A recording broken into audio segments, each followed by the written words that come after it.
আসসালামু আলাইকুম। এই যে আমাদের ব্রাউনি, হ্যাঁ, ব্রাউনির অ্যানেস্থেটাইজড করা আছে, মানে ওর সার্জারি হয়ে গেল। ওর সার্জারিটা আসলে স্পে সার্জারি, কিন্তু তার আগের কিছু কথা আছে। ও হচ্ছে আজকে আলট্রাসোনোগ্রাফি অনুযায়ী আজকে মনে হয় 31 দিন, না 31 দিনের আর কি প্রেগনেন্ট।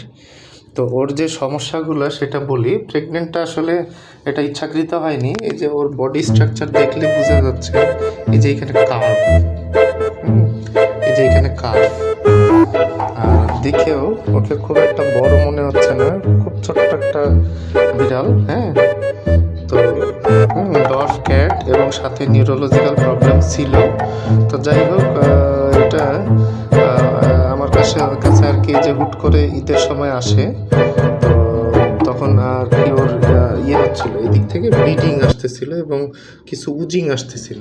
তো একসাথে আমার বায়োমেট্রারও সাইন মনে হয়। আবার যখন হ্যান্ড পালপেট করা হয় তখন হচ্ছে যে ওর প্রেগনেন্সির লক্ষণ পাচ্ছিলাম এবং হাতেও ফিটাস আসতেছিল। তো এইখানে আবার দেখলে বোঝা যাবে, এই যে একটু উঁচা, এই যে ডাবাইলে নিচে হয়ে যাচ্ছে। তো ওর জায়গা কিন্তু অনেক ছোট। হ্যাঁ, দুটা বেবি ছিল, যেটা এখনও আসেনি, ওদের বডি স্ট্রাকচার আসেনি।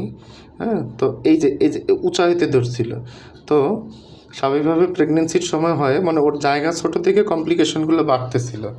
তো যাই হোক, তার যে প্যারেন্টরা, ওনারা অনেক ভালো মানুষ আর কি, ওনারা অনেক কেয়ার করে। তো ওকে নিয়ে আলট্রা করতে বললাম। আমাদের এখানে আলট্রার সার্ভিসটা এখনও নাই। ওনারা আলট্রার সাথে সাথে এক্সরেও করে। তো সব কিছু দেখে আমরা আর কি আজকে সার্জারি করে ফেলি। হ্যাঁ, আজকে টাইম নিয়ে সম্পূর্ণ সার্জারি করে ফেলি। সার্জারি করার পরে ওর এই অবস্থা, মাত্র বের করা হইলো। এই যে দেখা যাচ্ছে সেন্স আসতেছে।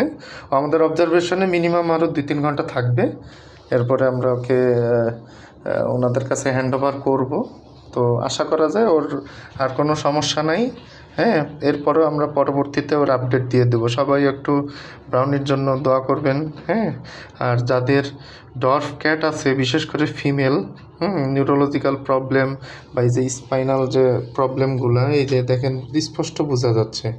তো এই প্রবলেমগুলো থাকলে আপনারা একটু এগুলোকে ভালোভাবে কেয়ার নেবেন এবং প্রথম অ্যাডাল্ট হওয়ার আগেই নিতে হবে, অ্যাকশন নিতে হবে।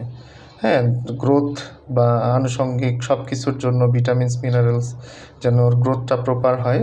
হ্যাঁ, ওর ক্যালসিয়াম, তারপরে হচ্ছে সাপ্লিমেন্ট, এই যে কান্নার আছে কিন্তু, এগুলো যেন সব ঠিকঠাক থাকে। তাহলে ডর্ফ ক্যাট বোঝা না, হ্যাঁ, কিন্তু একে বুঝতে হবে, তাহলেই হয়ে যাবে। তো সবাই ভালো থাকবেন, আর হচ্ছে আমাদের ব্রাউনির জন্য একটু বেশি বেশি দোয়া চাই।